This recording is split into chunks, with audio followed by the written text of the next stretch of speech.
Hey everyone, Jonathan Bailor here, and so excited about this week's because I have one of my friends actually from my original hometown and where my wonderful brother still lives, and that is the good old greatest city in the Midwest, Chicago, Illinois, and actually a wonderful plastic surgeon by the name of Dr. Ostrich, or Dr. O, as he is known in the iTunes podcasting world, because there's a wonderful podcast where he talks about skin health and all kinds of other wonderful health things, and also his website, midwestprs.com. And we are joined, like I said, by no other than the Dr. Ostrich, or Dr. O, here to talk to us about his awesome plastic surgeon experience, but more so how you become beautiful on the inside with proper and scientific and simple diet and nutrition, and then how that makes manifest on the outside. So Dr. O, welcome.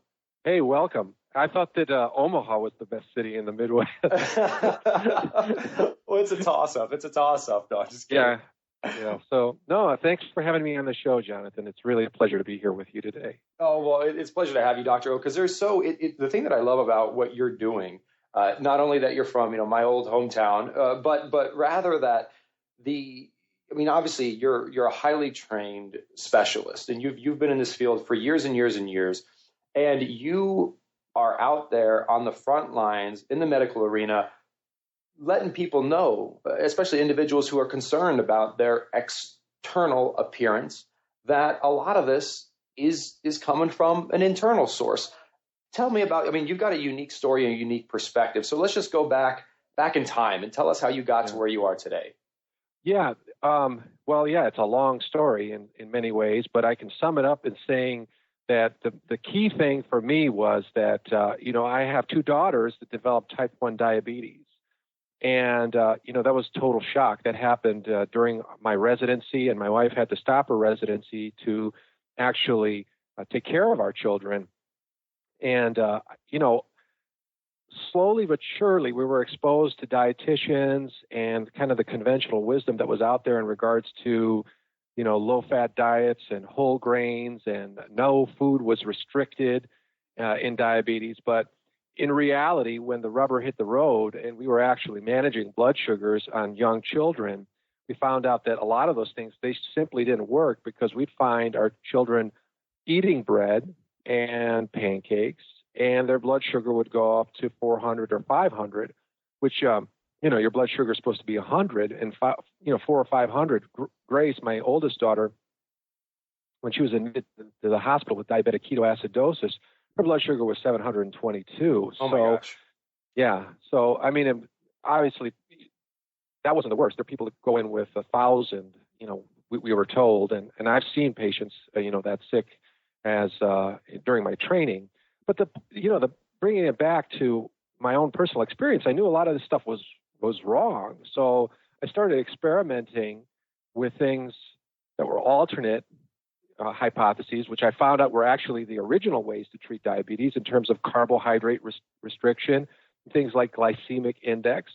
And slowly and surely, we got to a point where we were getting things like wheat out of our children's diet completely, and using alternative flours like almond flour, for instance, and, to cook with and make, pancakes and things that they liked with.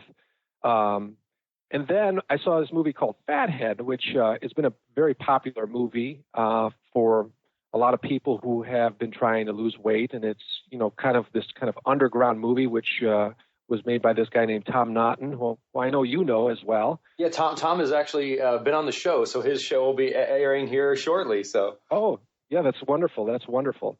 Yeah, so Tom's a great guy. I saw this movie, and I was like, wow, I remember learning this, but I kind of forgot it somehow. And when I saw the movie, I started experimenting with more fat in the diet and more, foods that were quote unquote unhealthy for you, like eggs and, high fat dairy and, meats that were not necessarily super lean cuts of meat, but meats that you like to eat, like a skirt steak, for instance, or a flank steak or something like this. And guess what? My kids' blood sugar was a lot better controlled. And what I found is that I started to lose a lot of weight. And in fact, when I cut out wheat and I cut out all the bad carbohydrates, that you have in a modern diet. And I also added, the fats and proteins and the nutritious foods that were previously off limits. Found myself back at my high school weight. And, I found myself fitting into clothes I had not fit into for 20 years. So, when I realized that as a doctor, I realized I had to share that with people, and that became a passion of mine. And I wanted to try to find a way to integrate it on a daily basis. And the best way that I really was able to do that is, as a plastic surgeon, people are always looking to look younger and feel better about themselves, and they want better looking skin and they want to look better. And the key to that is actually on the inside with the food that you eat, because one of the things that I say is that if your eyes are your windows to your soul, then the skin is the window to your general health. Because so many medical diseases express themselves through things like rashes and certain types of things on the skin. I don't want to go too deeply and then get too wonky, but there are certain things that happen to the skin which are signs of, for instance, thyroid disease or liver disease or cancer or autoimmune disease. So I realized that I had to really focus on my little band of narrow knowledge, because everybody has, a little narrow band that they're really good at. And mine was, surgery and plastic surgery, and trying to integrate diet and nutrition through the skin and through skin health. And, I also do some hand surgery as well. And I also realized that a lot of my patients who were suffering from things like carpal tunnel syndrome were actually suffering not necessarily from carpal tunnel syndrome. They were suffering from type 2 diabetes, which was causing carpal tunnel syndrome. So once again, I could apply diet and nutrition and lifestyle to help them as well. Well, that's amazing. I love so many things about what you just said. I actually I got a half page of notes here. So just lots of good stuff. Let's start from the end and work our way backwards. So just what you mentioned there about individuals coming in with quote unquote carpal tunnel syndrome, actually discovering, wait, no, you actually have a broken metabolic system. And one of the effects of that is causing you this pain in your hands. How much of that do you see where individuals are coming in with an acute problem or a so-called acute problem, but it's actually just a manifestation of this much deeper chronic metabolic breakdown? Oh, I think that's happening more and more. I would say the majority of patients that I see for carpal tunnel syndrome, not the majority, but I would say, 1/3 to maybe even half have type 2 diabetes, because as you age, you're at higher risk of developing type 2 diabetes, whether you're skinny or not, because, the modern diet that you've been eating for, 50 years. And, there's a lot more people who are obese.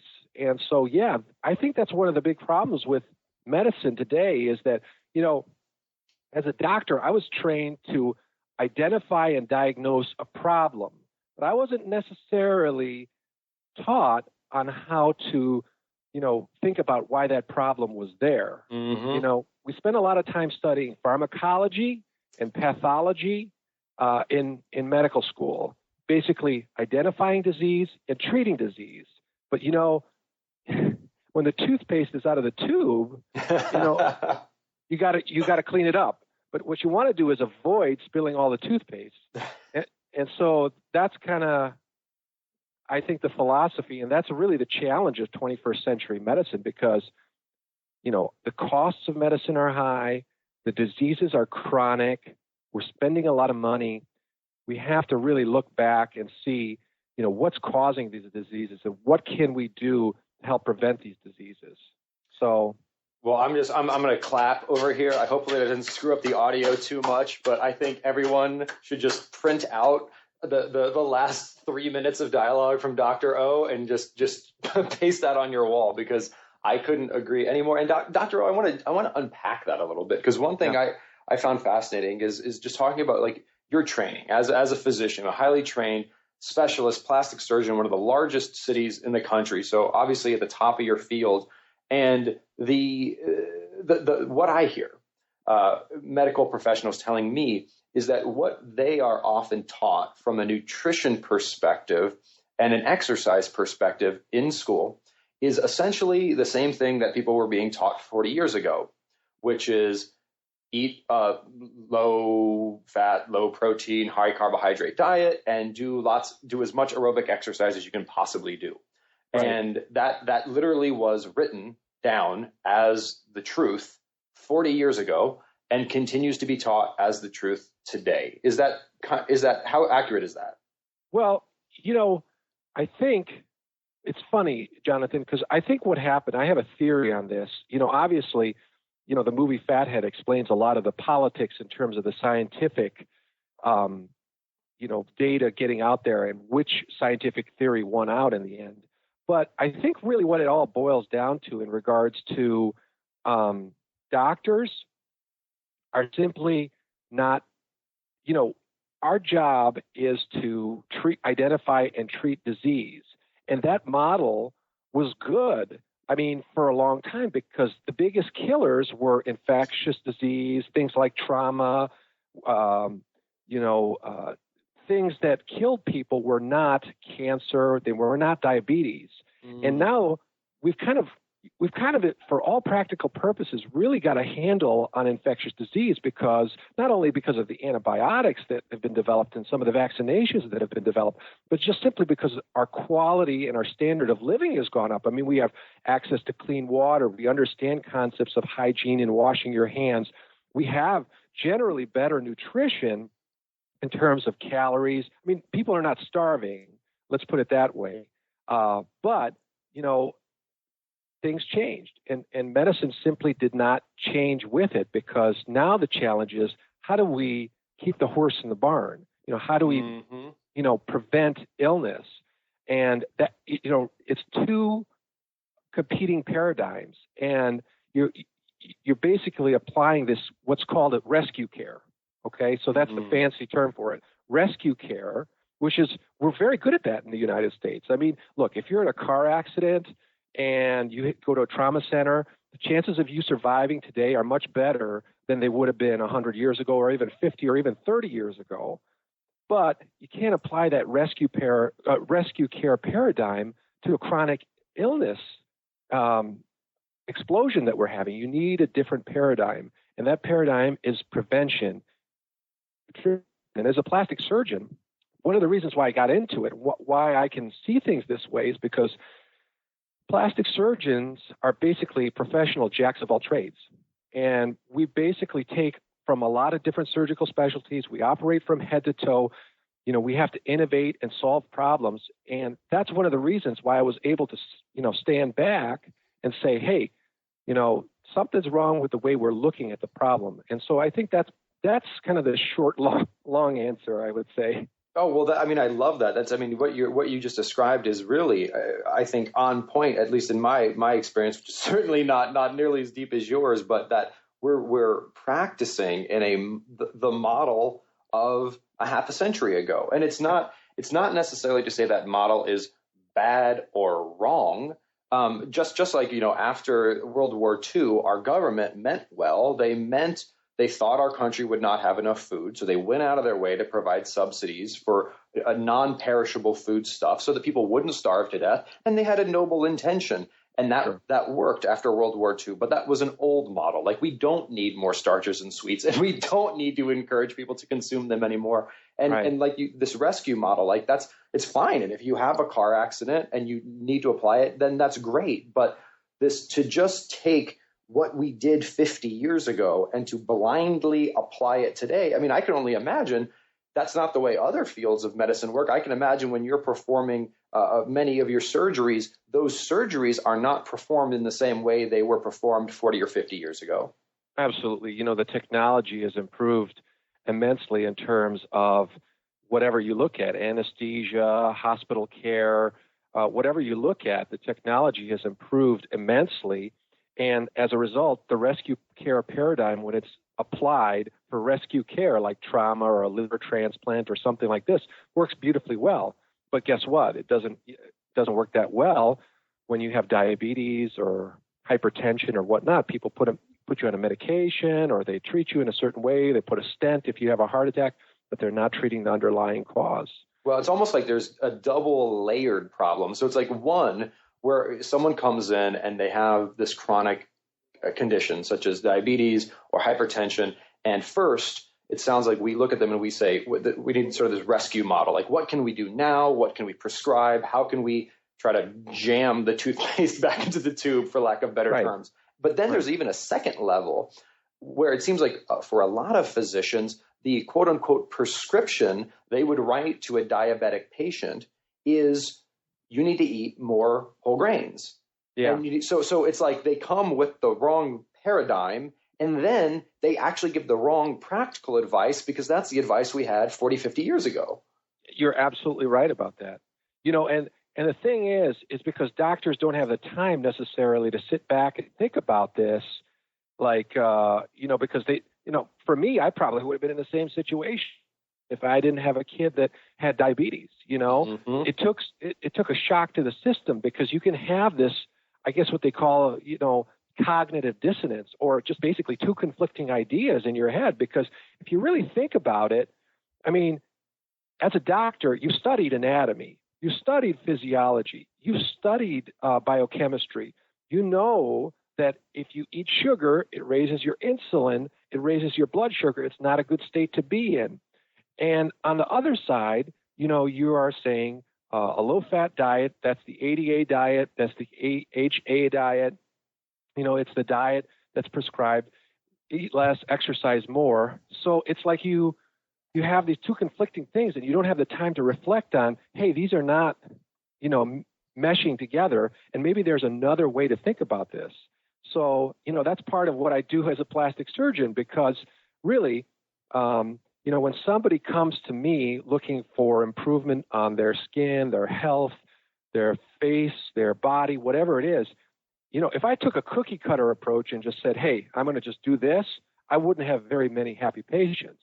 But I have to step back, I have to look at the big picture, and I have to individualize. So I'm lucky that I had, in a way, I'm lucky that my kids developed diabetes. So it was like a blessing in disguise. It's a one way to look at it. I mean, it's a horrible disease to have. I hate it, but, I learned so much, and I was able to integrate this knowledge as a plastic surgeon and the skills that I've been taught into something that I could, try to share with other people to kind of, illuminate them so they could find their own way to health, and they could see some of the things that they were doing wrong and why they were coming to roadblocks in their life.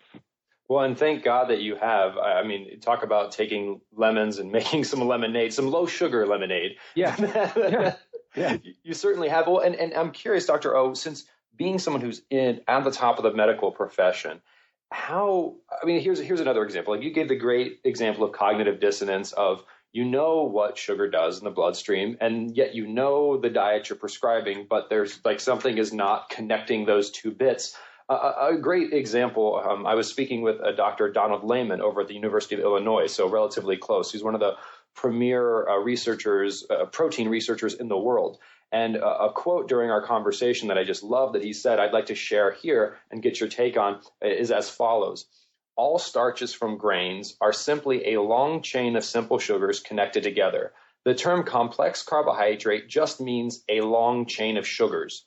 As soon as a food is digested and absorbed, the body does not know the difference between a simple sugar and a whole grain. Now, just to distill that down, if you eat these magical whole grains, as we're taught, when it leaves your stomach, truly, it is the same as if you drank a can of Coke.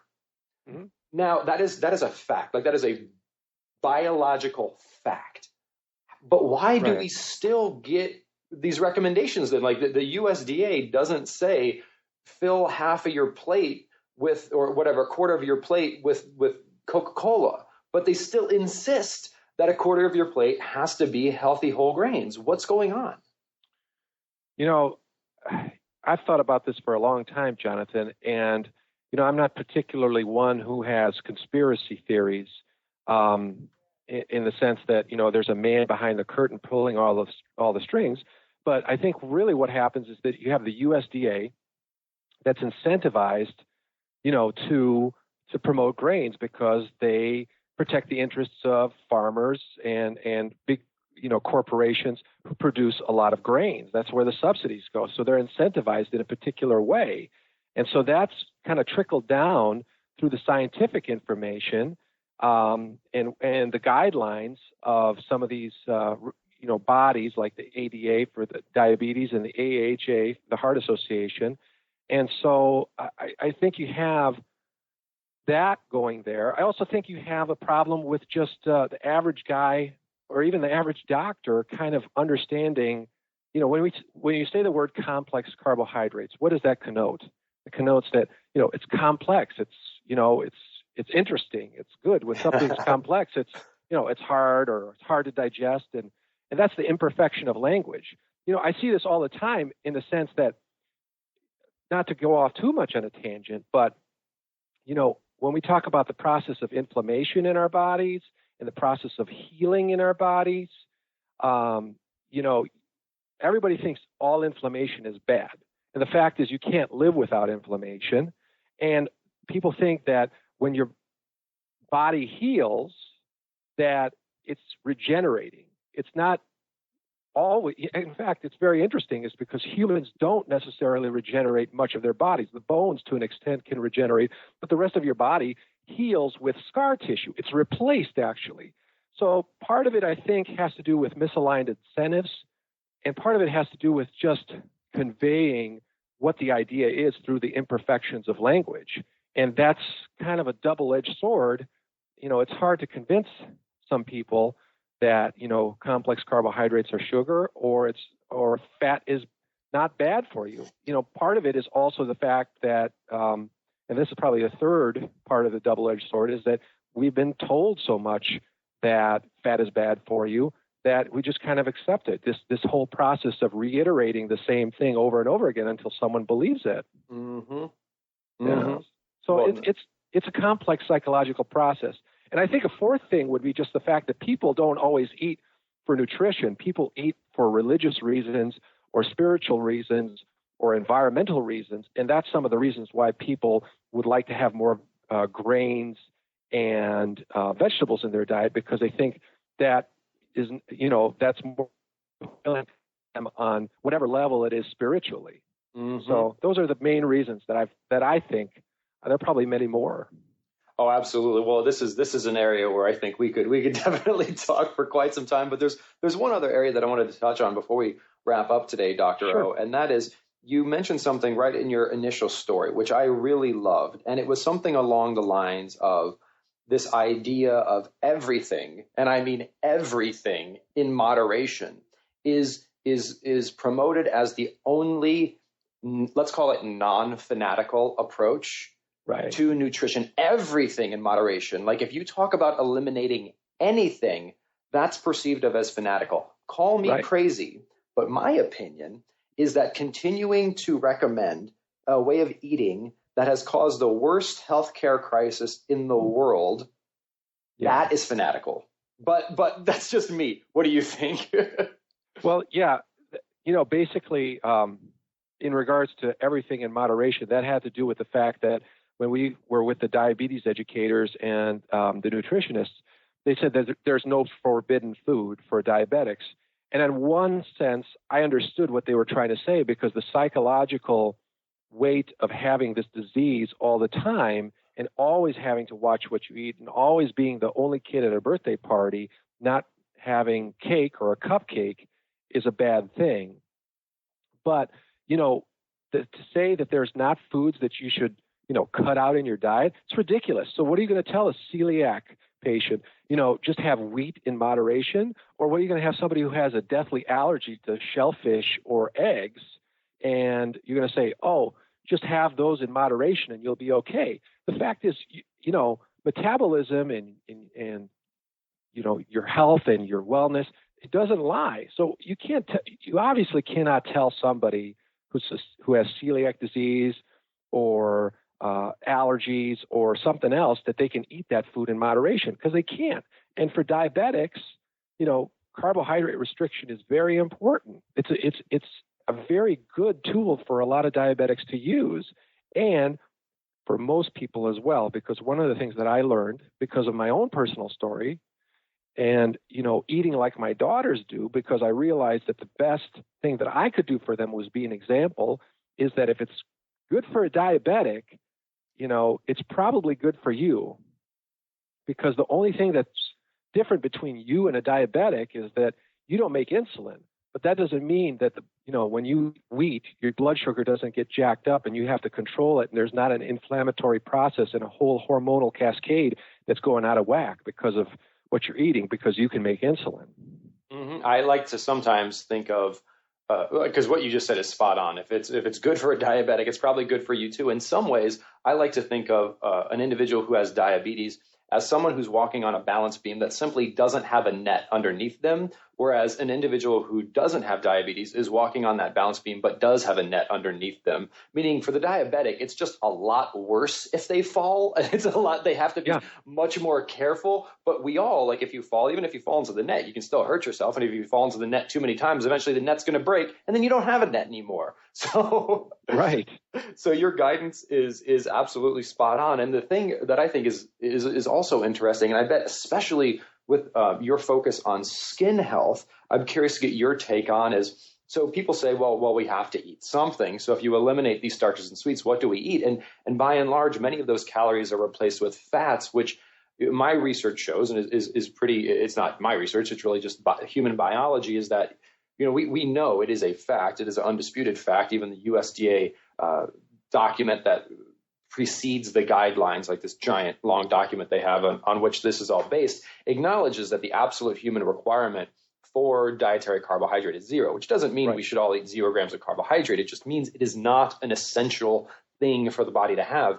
Where if you replace many of your starch and sugar calories with some protein and then natural fats, because fat is required for hormone production and for cell production and for skin health, that men, your testosterone levels are better. For women, your estrogen levels are better. Your skin heals. That essential nutrient, those essential healthy fats, when we increase the proportion of those in our diet, magic happens. Has that been your experience? Oh, yeah. I think one of the things that got me thinking about skin health and health in general in regards to fat is that after I saw Fathead, I thought about something when I was younger. My mom had a dog. We had a dog growing up. And one of the things that the person who told us, it was a Yorkshire Terrier. And, one of the things that the person who sold us the dog told us is that, if you want the dog's coat to be really shiny, feed it a few eggs with its dog food. Mm-hmm. And I was like, that just came into my mind after I watched Fathead. And I was like, there's got to be a connection here between humans, because we're, when you look at us, we're different, but in so many ways we're not different in terms of our physiology and metabolism. And yes, that's one of the things that happened to me, and especially to my wife, that she noticed right off the bat, is that she thought I was crazy when I was doing all this stuff, because I was totally the proselytizer of the house for a little while. and she was like, come on, you're crazy. And, we started doing this, and she started getting all these, first of all, her tennis game improved immensely. So she loved that. She had way more energy playing tennis. But then all her friends were complimenting, your skin looks radiant. What are you doing? And she's like, I'm not doing anything. I just cut out wheat out of my diet, and I've added things like coconut oil and eggs. And how many eggs do you eat? Oh, we eat a couple eggs every morning for breakfast. Oh my God, aren't you afraid of heart disease? Blah, blah, blah. And so how it went. My wife saw that her skin improved. She told some of her friends, and their skin improved, and everybody became interested. Now my wife is she's the big person, is this gluten-free? Let's double check. Is it certified gluten-free? And I'm like, I don't know. I just bought it. It said gluten-free. Well, let's double check. And so she's become totally converted now. So that's been very cool to see. And our kids' health has improved a lot too. So I think that's a really, really wonderful thing about the diet, is because when your family eats healthy and everybody's healthy, that makes your family life a lot better as well. And that's an important thing too, because it's not just about diet, but if diet can help you with that, then it's worth it. Oh, and I think you hit the nail on the head there, where it's everyone's happy. And the thing that's great here is because you have things like these almond flours and coconut flours, is that actually when you go on a saner lifestyle, or a lifestyle where you're getting your calories and your nutrients from things you can find directly in nature. These are savory, delicious. I mean, there's nothing. It's not like you can't eat sweet things anymore. You just get your sweet tastes from different substances. It's not like you can't eat anything that has a bread-like consistency anymore. You just make your bread-like things with different ingredients, and you have this wide palette of colors with which to paint a beautiful picture. It's not like this low-fat, blood, boring, dry. It's delicious, and it's good for you, which is helpful. Oh, yeah, you're absolutely right. And it forces you to be a little creative, too, because I think a lot of people become very complacent. Like we live in a culture where we're expected that if you take 5 minutes to microwave something, that's dinner. And that is so unusual compared to the whole of human history. I mean, we've kind of become spoiled with all these 7-Elevens thinking that you can just grab your food.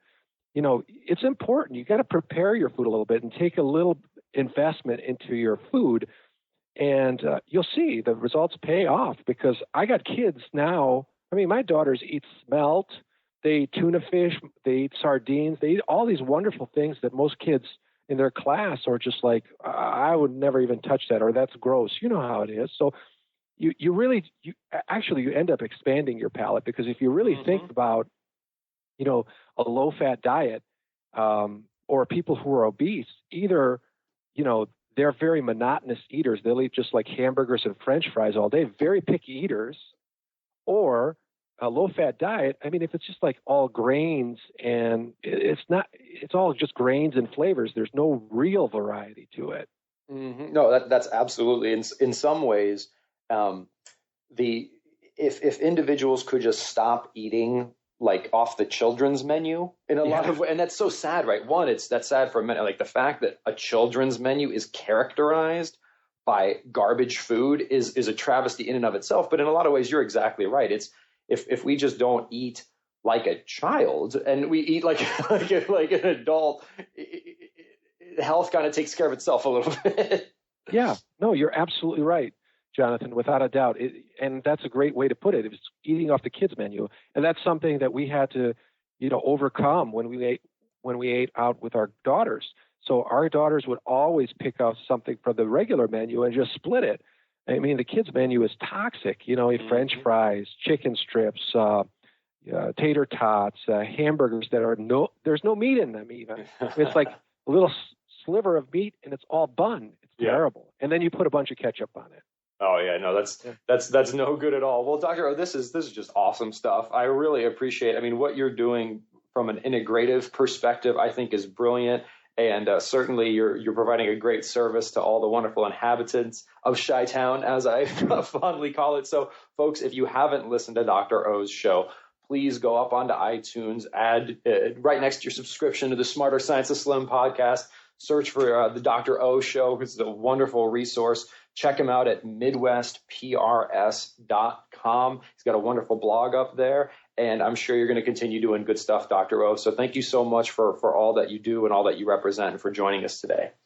Jonathan, thank you for having me on the show. It was a real pleasure. And also thank you for all the wonderful stuff that you do. Your book, Smarter Science of Slim, is something that I recommend to a lot of my patients and a lot of people that I know, because it is so well written and so easily accessible, and dispels some of these ideas that have been ingrained in us in terms of grains and fat and calories in a way that's really accessible to the person who has, not necessarily scientific mind, but wants to know this information. So thank you once again for all that you do. Oh, my pleasure, Dr. O. Well, and thank you, listeners, for listening. And please tune in next week. We'll continue to tell you how you can eat more and exercise less, but do that smarter. Talk to you soon.